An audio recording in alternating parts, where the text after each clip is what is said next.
से हम स्टार्ट करते हैं chapter 2 inverse trigonometric function class 12th का इनवर्स ट्रिग्नोमेट्रिक फंक्शन। इसका फुल फॉर्म होता है शॉर्ट फॉर्म होता है ITF।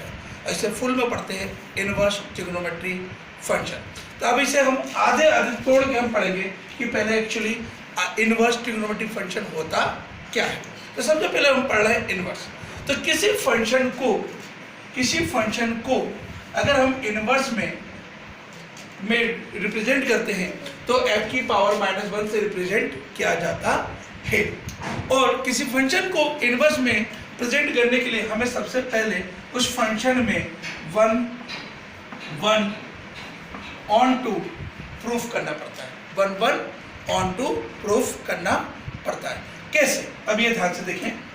तो सबसे पहले हमने 11 में पढ़ा था, 2 बॉक्स बनाया करते थे 11 में। 1 एक फंक्शन ले लेते कोई सा भी, हम x + 2 ले लेते हैं और इस x को हम डोमेन सपोज करते हैं। डोमेन में हमने जैसे 1 पुट किया तो इसका रिजल्ट इमेज आएगी 3। अगर हमने -1 पुट किया डोमेन में तो इसका रिजल्ट आएगा 1। अगर हमने 0 पुट किया तो इसका रिजल्ट आएगा 2। अगर हमने 2 पुट किया तो इसका रिजल्ट आएगा 4। तो देखिए 1 की इमेज 3, -1 की इमेज 1, 0 की इमेज 2 और 2 की इमेज 4। यहाँ पे x डोमेन को रिप्रेजेंट करता है और fx रेंज को रिप्रेजेंट करता है। ओके, तो ऐसे फंक्शन को हम कहते हैं 1 फंक्शन। क्या कहते हैं? 1 फंक्शन। क्योंकि एक डोमेन की एक ही इमेज है इसलिए ये 1 फंक्शन है। अब बात होती है ऑन टू की। ऑन टू के लिए अगर जो हमारी इमेज है उसमें एक भी एलिमेंट खाली नहीं बचता तो उसे हम कहते हैं ऑन टू। तो ऐसे फंक्शन को हम कहते हैं 1 onto function. 1 onto function. अगर कोई फंक्शन में 1 2 3 4 है और A B और C, अगर 2 एलिमेंट की एक ही इमेज आ जाए तो ऐसे फंक्शन को हम 1 फंक्शन नहीं कहते। ऐसे फंक्शन को हम मेनी वन फंक्शन कहते हैं। और मेनी वन फंक्शन को हम इनवर्स नहीं निकाला जा सकता है। मेनी वन फंक्शन का इनवर्स नहीं निकाला जा सकता है। तो हम किसको निकालते हैं? 1 ऑन टू। तो हमने देख लिया कि 1 ऑन टू क्या होता है। अब पहली बात करते हैं फंक्शन की। किसकी बात करते हैं? अब फंक्शन की। तो फंक्शन हमारा कैसे होता है? तो हमने 11 में पढ़ा था कुछ फंक्शनों में स्पेशल टाइप, ठीक है, स्पेशल टाइप कोई कंडीशन होती है और 1 2 3 4, ओके। और यहाँ पे हम कुछ भी नाम दे सकते हैं, B C D सपोज क्या है। और हमने बताया कि C है, 3 की इमेज C है और 4 की इमेज B। तो अगर हमारे डोमेन एक भी खाली नहीं बचता, अगर हमारे डोमेन में एक भी एलिमेंट खाली नहीं बचता तो ऐसे फंक्शन को इक्वेशन को हम फंक्शन कहते हैं। ऐसे इक्वेशन को हम फंक्शन कहते हैं। अगर एक भी डोमेन की इमेज बच गई है तो वो फंक्शन नहीं होता है, वो फंक्शन नहीं होता है। तो सबसे पहले इनवर्स निकालने के लिए हमें पहले पता करना पड़ेगा कि जो फंक्शन है, जो इक्वेशन है, वो फंक्शन है या नहीं है। तो सबसे पहले हमने जान लिया कि फंक्शन किसे कहते हैं। उसके बाद हमने जान लिया कि उसमें 1 ऑन टू उसकी कंडीशन, फंक्शन की कंडीशन क्या होती है 1 ऑन टू। तो अब हम बात करते हैं तीसरी स्टेप हमारी ट्रिग्नोमेट्रिक फंक्शन की। किसकी बात करते हैं बच्चों? ट्रिग्नोमेट्रिक फंक्शन की। Okay, clear. तो trigonometric function y = sin x, जहाँ पे हमारा sin x जो है एक फंक्शन है। sin x जो है हमारा एक फंक्शन है। ओके, अगर हम देखें इसमें बॉक्स में तो ये हमारी x डोमेन होगी और fx यानी sin x हमारी रेंज होगी। sin x हमारी रेंज होगी। अगर इसमें हम 0 पुट करते हैं डोमेन में तो इसका रिजल्ट आएगा 0। इसका रिजल्ट आएगा 0। ओके, अगर हम इसमें पुट करते हैं पाई बाई 2 तो इसका रिजल्ट आएगा 1, इसका रिजल्ट आएगा 1। अगर हम इसके अंदर पाई पुट करते हैं तो इसका रिजल्ट आएगा 0। अगर हम इसके अंदर 2 पाई पुट करते हैं तो इसका रिजल्ट भी आएगा 0। यानी हमने इसमें देखा कि ये फंक्शन तो है क्योंकि सभी डोमेन की एक इमेज है, सभी डोमेन की एक इमेज है, तो ये फंक्शन तो है, लेकिन ये 1 को रिप्रेजेंट नहीं कर रहा है, ये रिप्रेजेंट नहीं कर रहा है, 1 रिप्रेजेंट नहीं कर रहा है, ये मैनी वन है। क्या है? मैनी वन, यानी बहुत सारे एलिमेंटों की एक इमेज, यानी ये मैनी वन है। तो ये हमारा 1 फंक्शन नहीं है। अगर ये 1 फंक्शन नहीं है तो इसका इनवर्स निकालना इम्पॉसिबल है। ऐसे बहुत सारे ट्रिग्नोमेट्रिक फंक्शन है जिसका इनवर्स निकालना इम्पॉसिबल, लेकिन हमें तो पढ़ना है इनवर्स ट्रिग्नोमेट्रिक फंक्शन। तो इनवर्स ट्रिग्नोमेट्रिक फंक्शन निकालने के लिए कुछ कंडीशनों को बाध्य करना पड़ता है, प्रतिबंधित करना पड़ता है, जिस कारण बस हम फाइंड कर सकते हैं इनवर्स ट्रिग्नोमेट्रिक। कैसे?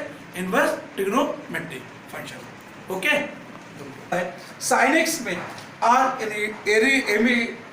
एवरी रियल नंबर का रेंज जो होती है -1 से 1, यानी साइन एक्स का जो मान आता है वो मिनिमम -1 और मैक्सिमम +1 होता है। इसी प्रकार से कॉस का आर यानी एवरी रियल नंबर -1 से 1, 10x आर ये माइनस यानी इस एवरी रियल नंबर में से 2n + 1 π/2 को छोड़कर, यानी इसका मतलब क्या होता है, जैसे हमने पढ़ा है 10x 90 डिग्री की जो आंसर आता है वो आता है इनफाइनाइट, और किसी ग्राफ में अगर हम देखें तो हम इनफाइनाइट को रिप्रेजेंट नहीं कर सकते। इनफाइनाइट कोई नंबर नहीं होता है, इनफाइनाइट यानी एनी नंबर, कुछ भी बहुत सारे नंबर हो सकते हैं। तो ऐसे नंबरों को हम छोड़ देते हैं, तो 10x 2π + 1 π/2 को छोड़कर इसकी रेंज होगी और इसका आंसर भी रियल नंबर आएगा। इसी प्रकार से कॉट में n π को छोड़कर एवरी रियल नंबर रेंज होगी इसकी।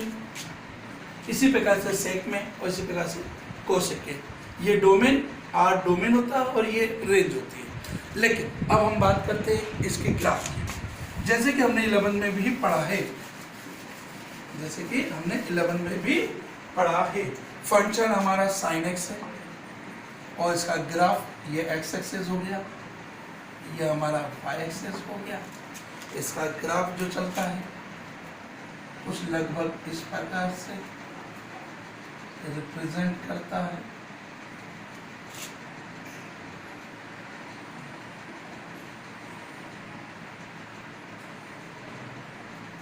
देखिए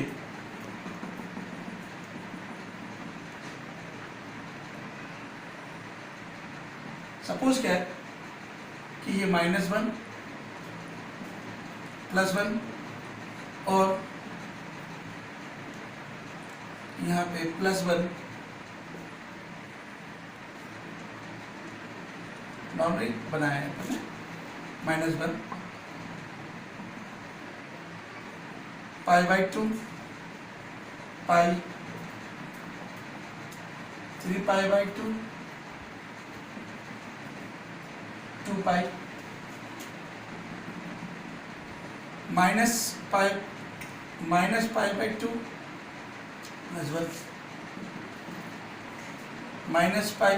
-3π/2 -2π। तो देखिए साइन एक्स फंक्शन की अगर हम वैल्यू देखें तो सब में आंसर तो +1 और -1 के बीच में, और रिजल्ट डोमेन हमारे बहुत सारे हैं, π/2 पाई 3π/2 2π, ऐसे आगे बढ़ेगा, ऐसे वापस आए तो -π/2 -π -3π/2 और -2π है। अब ऐसे बहुत सारे डोमेन की एक इमेज है, तो ये फंक्शन जो होता है, लेकिन ये कहलाता है मेनी वन फंक्शन। क्या कहलाता है? Many one function. तो हम ऐसे फंक्शन को नहीं निकाल पाते, क्या? इनवर्स।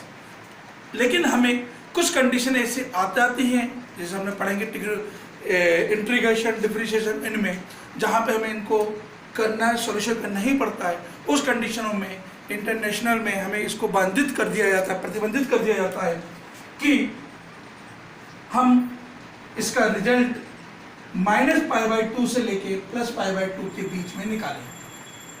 कुछ लिमिट डिनोट कर दी जाती है, -π/2 belong to less than greater than +π/2 के बीच में। अगर हम देखें तो इसका आंसर जो है, इसकी रेंज जो है, रेंज -1 से 1 के बीच में पाई जाती है, -1 से π/2 के बीच में पाई जाती है। ऐसी कंडीशन को जो ये हमने, मैं जो डार्क कर रहा हूं,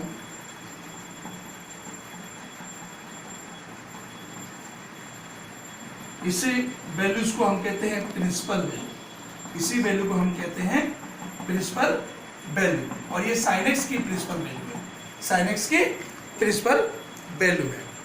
इसी प्रकार से जब यहाँ पर हम देखेंगे तो प्रिंसिपल वैल्यू हमारे सभी की है, y की, sin x की, cos x की, tan x की, cosec की, sec x की, cot x की, ऐसी प्रिंसिपल वैल्यू सबकी हमारे पास प्रेजेंट है। तो अब मैं आपको बताने जा रहा हूँ इनवर्स, ट्रिग्नोमेट्री इनवर्स, ठीक है। तो इनवर्स ट्रिग्नोमेट्री के लिए सबसे पहले हम इसी ग्राफ को उल्टा बनाएंगे। उल्टा बनाना बहुत ही दिक्कत की काम है, उल्टा बनाना, इसी ग्राफ को उल्टा बनाना सबसे बड़ी दिक्कत की काम है। तो मैं तो सबसे अच्छा बात करता हूँ, इसके अंदर मेरे नाम की स्पेलिंग लेके एस बनाए, फिर नीचे से जोड़ते हुए और इसको 20 से काटते जाएं, यहां से भी काट दें, तो देखिए ये हमारा बन गया y x और ये हमारा हो गया y। रेंज इनवर्स का मतलब क्या होता है? उल्टा होना। उल्टा होना यानी जो फंक्शन में डोमेन है वो इनवर्स में रेंज हो जाएगी, और जो फंक्शन में रेंज है वो इन फंक्शन में क्या हो जाएगी? डोमेन हो जाएगी। क्या हो जाएगी? डोमेन हो जाएगी। इसलिए sin x का जो एक्चुअली ग्राफ होता है, sin x का जो एक्चुअली ग्राफ हमने बनाया था, मैंने अभी आपको बताया था, उसी को घुमाते हुए, ऐसे ग्रिल करते हुए उल्टा बना देना, उल्टा बना देना, और एक लाइन से लाइन को इमेज के रूप में रिप्रेजेंट करके उसका उल्टा इमेज दिखाना, तो उसको बनाना बड़ा डिफिकल्ट होता है। तो इसलिए मैं सबसे अच्छा तरीका बताता हूँ कि सबसे पहले बनाए s, फिर नेक्स्ट एक और s, और उसको 20 से काट दें। ये आपकी वैल्यू हो जाएगी। कैसे? देखिए, ये हमारा x है, यानी ये हो गया हमारा y+1, और ये हमारी y है, यानी ये हो जाएगा हमारा +1, और ये x है तो हमारा हो जाएगा π/2। नीचे जाएं तो यहाँ पे हो जाएगा y पे -1 और यहाँ हो जाएगा -π/2। तो हमारे को सिर्फ इतने की बात होती है। लेकिन वो थोड़ा सा और सुंदर बनाते हैं, तो ज़्यादा बड़ा हो रहा है,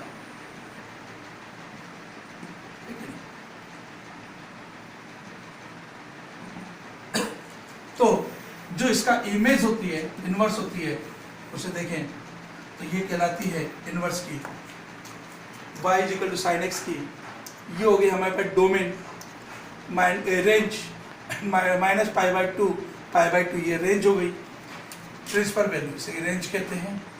और हमारी डोमेन जो हो जाएगी वो -1 से, जो डोमेन हो जाएगी वो -1 से 1 हो जाएगी sin x की। इसी प्रकार से cos x की रेंज 0 से π, y = tan x की -π/2 से π/2, y = cosec इनवर्स की -π/2 से π/2।